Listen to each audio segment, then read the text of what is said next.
Hi, నేను మీ doctor Chaitanya, paediatrist. ఈరోజు వచ్చేసరికి చిన్నపిల్లల్లో డిఫరెంట్ హ్యాబిట్స్ ఉంటాయి, అంటే ఓరల్ హ్యాబిట్స్ అనమాట. ఎట్లాంటివి అంటే నోట్లో ఏలు పెట్టుకొని చప్పరిచ్చే అలవాటు, లేదంటే నాలికని చప్పరిచ్చే అలవాటు, నిద్రలో కొరుక్కునే అలవాటు, ఇంకొకటి నోరు తెలుసుకొని నిద్రపోయే అలవాట్లు చిన్నపిల్లల్లో ఎక్కువగా చూస్తూ ఉంటాము. సో వీటన్నిటికీ సంబంధించి నేను కొంచెం ఈరోజు ఎక్స్ప్లెయిన్ చేయాలనుకుంటున్నాను. నాలిక చప్పరిచ్చే అలవాటు, నోట్లో ఏలు పెట్టుకునే అలవాటు ఉన్న వాళ్ళలో పిల్లల్లో ఏమవుతుంది అంటే ఎత్తుపళ్ళు రావటం ఎక్కువగా మనం గమనిస్తూ ఉంటాము.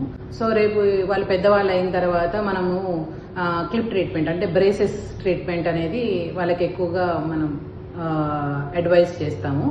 ఇంకొకటి వచ్చేసరికి నిద్రలో కొరుక్కునే అలవాటు, అంటే పళ్ళు కర్రని సౌండ్ చేస్తూ ఉంటారు.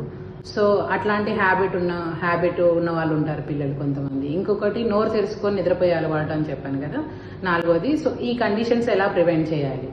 సో వీటికి సంబంధించి మనం హ్యాబిట్ బ్రేకింగ్ అప్లయన్స్ అనేది ఇవ్వచ్చు పిల్లలకి. వాళ్ళు చిన్నప్పుడు అంటే చిన్నగా ఉన్నప్పుడే వాళ్ళకి ఈ హ్యాబిట్ బ్రేకింగ్ అనే అప్లయన్స్ అనేది ఇస్తే వీటిని మనం ఫర్దర్గా ప్రివెంట్ చేయొచ్చు అనమాట. Tongue thrusting, thumb sucking, mouth breathing హ్యాబిట్కి అప్లయన్సెస్ ఉంటాయి. ఇంకోటి బ్రక్సిజం, నిద్రలో కొరుక్కునే వాళ్ళకి నైట్ గార్డ్స్ అనేవి ఉంటాయి అన్నమాట. సో వీటి వల్ల వీటిని ప్రివెంట్ చేయొచ్చు. ఫర్దర్గా రేపు ఫ్యూచర్లో వీళ్ళకి పెద్దవాళ్ళు అయిన తర్వాత క్లిప్ ట్రీట్మెంట్ అవసరం లేకుండా మనం ప్రివెంట్ చేయొచ్చు. ఇంకొకటి వచ్చేసరికి క్రౌడింగ్, అంటే ఎగుడు దిగుడు పళ్ళు ఉండడం అనమాట పిల్లల్లో.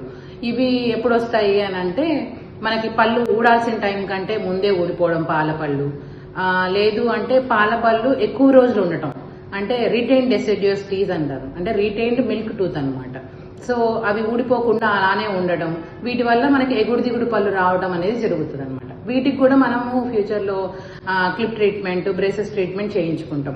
సో ఇవన్నీ అవ్వకుండా ఉండాలి అంటే ముందే ఫర్దర్గా, అంటే ఊడాల్సిన టైం కంటే పళ్ళు ముందే ఊడిపోయినా వీటికి సంబంధించిన ట్రీట్మెంట్ ఉంటుంది అనమాట. స్పేస్ మెయింటెనర్స్ అని ఉంటాయి పిల్లల్లో, అది ఇస్తే సో ప్రాపర్గా మనకు వచ్చే పనిని ప్రాపర్గా గైడ్ చేస్తుంది అనమాట.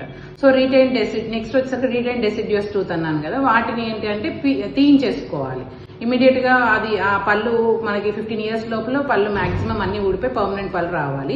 అప్పుడు కూడా వచ్చిన తర్వాత కూడా ఆ రీటైన్ డెసిడ్యూస్ టూత్ అలానే ఉంటే ఎగుడు దిగుడు పళ్ళు వస్తాయి. సో అది మనం అబ్జర్వ్ చేసి ఆ పన్ను ఏదైతే ఉందో, రీటైన్డ్ మిల్క్ టూత్ ఏదైతే ఉందో అది తీపించుకోవాల్సి ఉంటుంది. Thank you. వీటికి సంబంధించి కన్సల్టేషన్, కౌన్సిలింగ్, ట్రీట్మెంట్స్ మీకు 24/7 శ్రీకాంతి హాస్పిటల్స్లో అవైలబుల్ ఉంటుంది. Thank you.